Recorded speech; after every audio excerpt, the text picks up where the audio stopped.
राजरत्न नेमका चालायला व बोलायला लागला होता. पण एके दिवशी तो अचानक बिमार पडला. त्याचे अंग तापेने फणफणत होते. बाबासाहेब त्याच्या बाजूला बसून ठसा रडत होते.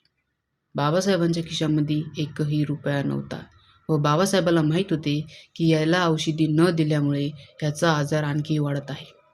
बाबासाहेबांनी खूप ट्राय केले पण पैसे काही अरेंज करू शकले नाही आणि दुर्दैवाने राजरत्नचा मृत्यू झाला. जेव्हा मृत्यूच्या वेळी राजरत्नचा अंत्यसंस्कार करायचे होते, तेव्हा एकाने बाबासाहेबाला सांगितले की राजरत्नाला नवीन कपडे घ्यावे लागतील.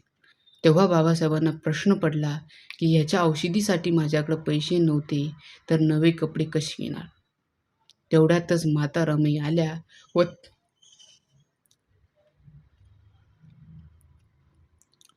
व त्यांच्या लुग व त्यांच्या लुगड्याचा पदर फाडून राजगुं व त्यांच्या